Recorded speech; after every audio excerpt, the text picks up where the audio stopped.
Hey everybody, and welcome to FDA and 510K, The Reckoning Part 3. This is my third video in a day, and it's a Saturday and it's your Friday night, and I'm not trying to rain on anybody's parade. So we're talking about what's, I predict, and I have some information about what's going to happen. I've received some information about what's likely to happen. In the first video, I talked about the FDA being a marathon runner as opposed to a sprinter. So they'll catch up eventually, and they've got nothing but time, right? They'll be around. They were around before you and I, probably, and they'll be around long after.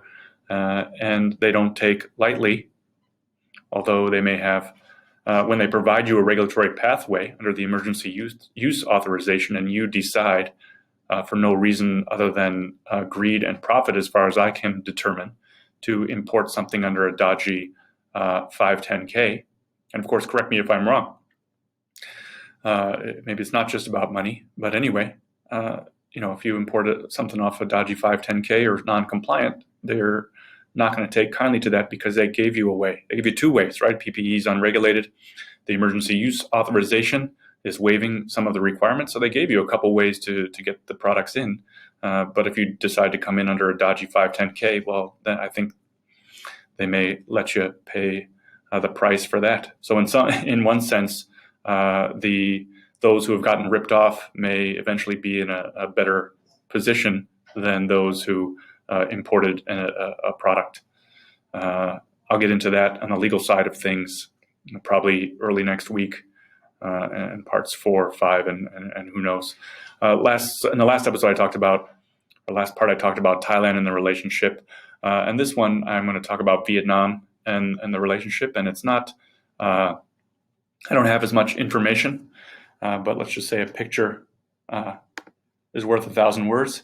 Here is, this is the table that Barack Obama sat at in Hanoi to eat the local food. Okay, and here is me with a nice young fella who showed me around. He was working at the hotel, and then he took his day off to show me around Hanoi, which was very kind.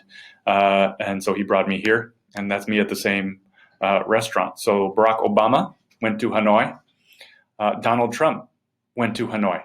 Okay, he didn't eat at this restaurant. I hear he had a steak at the Metropole Hanoi, which is a gorgeous old school hotel that I've also stayed at, but certainly not in the same wing, I guess, that he stayed at. So the point is not to show you that I've been hobnobbing with presidents. The point is, if the last two presidents, who are polar opposites of one another, have gone to the capital city in North Vietnam, right, the most conservative communist city in Vietnam, that tells you something about the relationship, right? Again, we have so this relationship is also strong, and where the U.S. cannot use the strength of the relationship to get the information that they want or to strike a deal, then they have their other weapon, which is sanctions, right? So if we ban imports from another country, we saw the trade war, what that did. So the U.S. has many tools to get the information they need. When they strike a deal with these governments, I bet the deal they're going to strike is, okay, we'll leave, so long as you give us the information we need to get the U.S. people, take them to task on these things, we'll let your people alone and we won't sanction you, right? So you give us who you sold to, what you sold, be honest about where your product came from, give us all that information so we can track down these non-compliant devices, and you do what you want with your people. If that's nothing, so be it. If it's something, so be it. Not our business. Just give us the information, right? So, and plus the customs has every single container that's come into the country. They've got all that information already, right? So it's just a question of tracking it down up through the chain.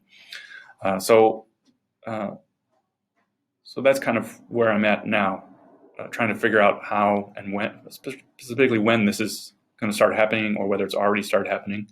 But I do believe there will be a reckoning.